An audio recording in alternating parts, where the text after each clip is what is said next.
جب کسان ہل چلاتا ہے اور فصل پکتی ہے تو چڑیاں آ کے اس فصل کو چگ جاتی ہیں، کچھ دانے اٹھا کے لے جاتی ہیں۔ تو روایت میں آتا ہے کہ وہ اٹھائے ہوئے جو دانے چڑیاں لے گئی ہیں، اللہ ان کو بھی اس کسان کے نامہ اعمال میں صدقے کے ثواب میں لکھتا ہے۔ تو یہ دین ہے ہمارا۔ ما وعدہ فی امرا فیا صدقہ، جو تم کمائی بیوی کو لا کے دیتے ہو، اس کے منہ میں رکھتے ہو، برگر کھلاتے ہو، تو بیوی کو جا کے تم جو چیز کھلاتے ہو لا کے، اور اس سے وہ خوش ہوتی ہے اور تمہیں بھی اس سے مسرت ہوتی ہے، تو فرمایا کہ وہ جو تم نے کمائی کر کے لقمہ لا کے بیوی کے منہ میں دیا اور وہ خوش ہوئی، تو فرمایا تمہارا وہ بھی نامہ اعمال میں صدقے کے کھاتے میں لکھا جائے گا۔ تمہارا دین تو کتنا آسان دین ہے، تمہارا دین تو اتنا اچھا دین ہے۔ صرف یہ ہے کہ نیت کے فرق سے میں نے کہا چور اور چوکیدار بنتا ہے، اس نیت کے قبلے کو درست کرنا ہے، اس لیے اس کو ثلث دین کہا گیا ہے، انما الاعمال بالنیات۔ تو ہم اس کے لیے جیتے ہیں، میری زندگی کا مقصد تیرے دین کی سرفرازی، میں اسی لیے مسلمان، میں اسی لیے نمازی، بات ختم۔ ہم بس اسی کے لیے جی رہے ہیں، اسی کا حکم ہے۔ اپنی اولاد کی اچھی تربیت کرو، ان کو دین کے سپاہی بنانا ہے، اس کو اللہ کے مطیع اور فرما بردار بندے بنانا ہے۔ اس کے لیے جو تم کوشش کر رہے ہو تو تمہارا یہ صدقہ لکھا جا رہا ہے۔ تم مجاہد فی سبیل اللہ ہو، تم اپنی اولاد کے لیے اس لیے کمائی کر رہے ہو کہ ان کو جو ہے وہ اللہ کا ایک مطیع بندہ بنانا ہے۔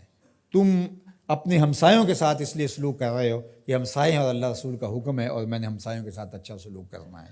تم رشتہ داروں کے ساتھ نبھا رہے ہو ان کے تلخ رویوں کے باوجود بھی کہ اللہ رسول کا حکم ہے، لہٰذا میں توڑ تو نہیں سکتا، لہٰذا اللہ اس کا بھی تمہیں اجر عطا کرے گا۔ ان تلخ رویوں کا تمہیں تمہارے نامہ اعمال میں اجر و ثواب لکھا جائے گا جو تم سہتے ہو اور برداشت کرتے ہو۔ تم سردی سہتے ہو، تم گرمی سہتے ہو، تم مشکلیں سہتے ہو، تو یہ ساری تمہارا دین ہے۔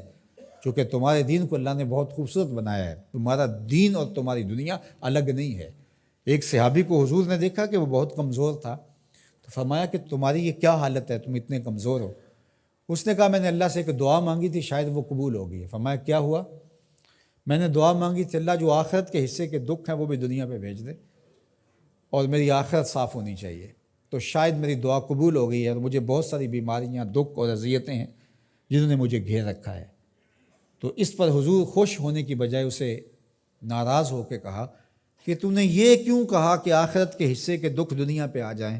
تو نے یہ کیوں نہیں کہا ربنا آتنا فی الدنیا حسنۃ وفی الآخرۃ حسنہ، اللہ مجھے اس جہان میں بہتریاں دے دے، اس جہان میں بہتریاں دے دے۔ تو یہ زندگی اچھی جئیں، اچھی سواری، اچھی بیوی اور کشادہ مکان، انسان کی خوش قسمتی سے، مسلمان کی، مومن کی خوش قسمتی سے بتایا گیا ہے۔ اچھا اللہ آپ کو گھر دے، اس میں آسودہ رہیں، اللہ آپ کو اچھی فرما بردار نیک صالحہ بیوی دے، بہت اچھی بات ہے۔ اللہ آپ کو اچھی گاڑی دے دے، تو اس میں کوئی گناہ نہیں ہے، کوئی برائی نہیں ہے، اچھی بات ہے۔ یہ نہیں ہے کہ دین یہ ہے کہ آپ اپنے تن کے کپڑے بھی اتار کے پھینک دیں اور سردی میں ننگے ہو کے بیٹھ جائیں، یہ کوئی دین ہے؟ یہ نہیں ہے۔ ہمارا دین کیا ہے؟ تمہاری نیت کا قبلہ درست ہو، تمہیں جو ملتا ہے تھوڑا یا زیادہ اس پہ تم راضی ہو۔ تھوڑا ملے تو پھر بھی مالک تیری مرضی میں اس پہ راضی ہوں، اور زیادہ ملے مالک میں تیری مرضی پہ اور تیری عطا پہ راضی ہوں۔ تھوڑا ملے تو صبر کرے، زیادہ ملے تو بانٹنا شروع کر دے، بات ختم ہو گئی۔ اور کاروبار کرے تو اللہ کی رضا کے لیے جائے، اور بچوں کو ایک اچھی تربیت کی نیت سے گھر سے نکلتا ہے۔ حتیٰ کہ جو کاروبار کرتے ہوئے مشقتیں آتی ہیں، ٹینشنیں آتی ہیں، پریشانیاں آتی ہیں، جھٹکے لگتے ہیں انسان کو، گاہک کے رویے کی وجہ سے کسی نے ادھار لے لیا، وہ پیسے نہیں دے رہا، بار بار اس کو کہنا پڑتا ہے، اس کے سخت اور تلخ رویے ہیں، یہ جو جھٹکے اور تکلیفیں اور جو ٹینشنیں آتی ہیں، اس تاجر کو اللہ کی جانب سے اس کا بھی ثواب عطا کیا جاتا ہے۔ تو یہ کتنی کرم نوازی ہے اس کی، اور کتنی رحمت ہے اس کی جو اللہ تعالیٰ نے اہل ایمان پہ رکھی۔